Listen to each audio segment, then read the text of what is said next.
So today was another day in Berea for the Cleveland Browns, day 3 of training camp, another chance to evaluate what's shaping up to be one of the most wide open quarterback battles in the entire league. The Browns are now knee deep into training camp, and while there is still a long way to go and a lot to figure out, one thing's already clear. This competition between Joe Flacco, Kenny Pickett, Shedeur Sanders, and Dillon Gabriel is going to go deep into camp. All 4 guys have had their moments, but right now, we're still in that early phase where reps and consistency matter more than flash, and based on what we've seen so far, the staff is doing everything they can to rotate these guys evenly, at least in theory, but honestly, I think Shedeur Sanders has not got his fair share of reps. He still hasn't really been with the first team, and to me, it's completely ridiculous. I know he was the last guy drafted, but if you're going to have a guy like Kenny Pickett taking up the reps with the ones, and I feel like you should at least incorporate Shedeur a little bit because he has upside and Kenny does not, and I feel like that's just stating the obvious at this point. But at the end of the day, I'm not a Browns coach. I'm not qualified to say what the team should and shouldn't do. I mean, I think every fan has a right to have an opinion at least, because it's not like the coaching staff has been top notch. It's not like we couldn't have done better. I feel like anyone could lead a team to a 1-31 record in 2 seasons, and even after that, it really nothing has turned around. They had those years with Baker, but it's been more of the same thing. So I just think the Browns need to give everyone a fair shot, including Shedeur Sanders. I don't care that he's the 4th guy on the depth chart. I think he has the most upside of everyone in the quarterback room, and Shedeur had a really good day of camp when he did get on the field with the 2s and 3s, so I want to talk about that, show you the highlights, and so much more. But before I do begin, I would really appreciate it if you would drop a like and subscribe. It only takes 5 seconds, and your support truly means the world. Alright, so once again, there wasn't a ton of footage. There was a little bit more than yesterday, so I'm going to try to match up as much as I can with what I'm talking about, but again, I don't have everything. So we opened up today with a little one-on-one work, and the first rep was actually a fun one.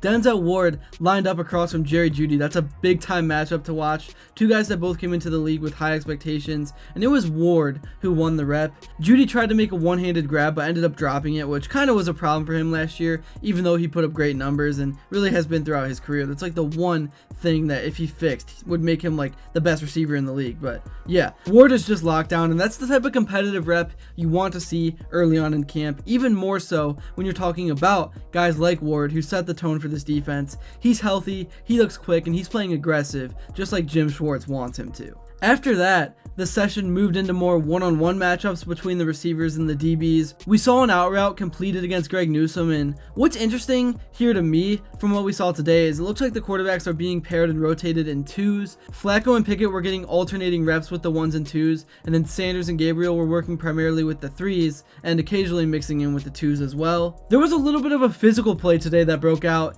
during the one-on-ones. Cornerback Lamarion James got a little grabby on wideout Caden Davis, and honestly, the flag should have been thrown. It was clear holding. Davis had a step and James got beat. But again, these kind of reps happen, and you don't want to see the corners resorting to holds. That's the last thing you want to do, especially this early in camp when technique should be front and center.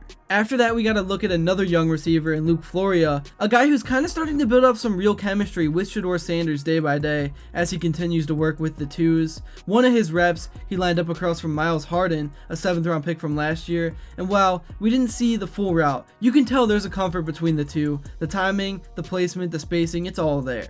Now, let's talk Shedeur Sanders. The reps we saw from him today showed a guy who's clearly comfortable with the structure of the offense. In 1 rep during a modified 11-on-11 drill, what they're calling adjusted 11s, where the defensive and offensive lines are present but not rushing, Sanders read the defense cleanly and delivered a quick out route against soft coverage. The Browns were lined up in 11 personnel with 1 back and 1 tight end, and the defense was obviously giving cushion, but Sanders looked off the safety just enough to freeze him, then came back to his target and let the ball rip for a solid chunk play down the sideline. It was one of those take what the defense gives you type of reps, but it showed maturity and the decision making that you want to see from a young quarterback early on in camp. Another play that really stood out, and probably the most impressive one from Shedeur, came when he avoided pressure in the pocket, rolled out and found his tight end over the middle for a big time gain, and based on who's been rotating in at tight end, it was likely Blake Whiteheart on the receiving end since David Njoku was out on day 1 and is just getting back into action. The play design featured a shallow cross from the tight end with a deep dig layered behind it, and Sanders manipulated the safety with his eyes to create space over the middle. He opened to the left, forced the defensive backs to shift, and then hit the tight end, cutting into the vacated zone. It was veteran level stuff, even though I know it's not the same situation with not a lot of pressure, especially from the D-line, but the eyes, the footwork, the timing, it was all working together, and that's exactly what you love to see. So let's talk more about the quarterback rotation, because that's obviously the topic everyone in Cleveland is locked in on. According to Daniel and Fred Greedham, who have both been dialed in at practice, this is how the rotation broke down. Flacco opened things up with the 1s, Pickett followed with the 2s, then Flacco got another run with the 1s, and Pickett again with the 2s. After that, Dillon Gabriel stepped in with the 1s, and Sanders followed, working with the 3s, and later in the day, he got a few reps with the 2s as well. So while it's easy to overreact and assume Sanders is being boxed out, the reality is that he's still getting valuable reps, just not the premier ones yet, and he's staying faithful. He hasn't complained. I saw on social media that he's kind of just trusting the process and just trusting that God is going to get him his opportunity eventually, and I hope he does, because he just really seems like the guy that has the most upside out of anyone in this quarterback room. But again, I'm a little biased, and I know Shedeur has the biggest fan base, but still, his pocket presence is already top notch, so if he can just improve the other things, I think he could be a great QB, because he's got the mental stuff figured out. So it seems like the coaching staff is really trying to ease these guys in, especially Kevin Stefanski, and I know that's frustrating for people who want to see Shedeur get looks with the starting unit, but it is what it is, and Sanders has made some good throws with the opportunities that he's been given. That's undeniable.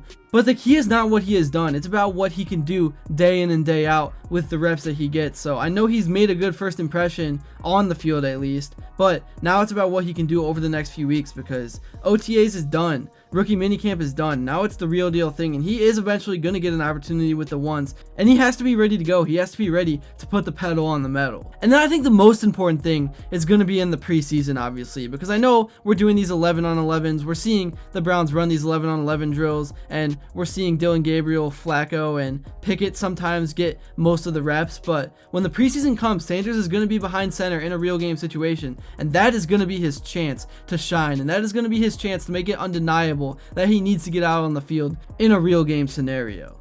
But anyways, getting back to today, what stood out the most with Sanders was his poise, both on and off the field. In a post-practice interview, he was asked the obvious question, why aren't you getting any reps with the 1s? And I don't know why people are trying to bait him with those questions, but his answer was great, and it's exactly what you want to hear from a young QB. No ego, no frustration, just straight up maturity. He said, it's not my place to worry about that. I can't control the rotation. All I can do is focus on my reps and take advantage of the opportunities I do get. And that's leadership, that's awareness, that's how you earn trust, not just from the coaching staff, but from your teammates too. And I really do think that mindset is going to carry him far. It may not be in Cleveland, it may not be right now, but at some point, he's going to get his opportunity. And again, I think he's really going to capitalize, because at the end of the day, if he balls out during the preseason, the staff is going to have no choice but to keep moving him up the ranks. This thing is far from over. Joe Flacco might have started out with the 1s today, but there's still 3 weeks of camp, joint practices, and 3 full preseason games left to sort this thing out. Right now, it's about stacking days, building chemistry, and showing growth. So the bottom line is, the Browns training camp right now is a complete roller coaster. The defense has been solid, the offense is trying to find its rhythm, and the quarterback race is wide open. We also got to hear more from a lot of the guys who did press conferences today, including Shedeur Sanders. So let's take a look into some of the best moments from that. It doesn't really faze me. You gotta understand, we came all the way from HBCU to Power 5, and then now we're here. So at this point, if you look around, there's nothing, you know, that's a challenge, I'd say. How are you approaching the four-man competition as you get to training camp, as you get closer to preseason and then week 1? I'm focused on doing me. I'm focused on learning what I need to learn. That's simply it. Yeah, a lot of good stuff from the young guys, but that's really all I have to say for this video. I know I've kind of just been rambling and talking about the same things. As we get closer and closer to that official first preseason game, the intensity is going to continue to ramp up, and there's going to be more real things and topics to talk about. But for now, again, I'm just glad that football is back, so I'm going to continue to pump out these videos. Thank you all so much if you made it to this point in this one, and if you enjoyed and haven't yet, please be sure to drop a like and subscribe, and let me know what you would like to see next. And until then, I will see you all later.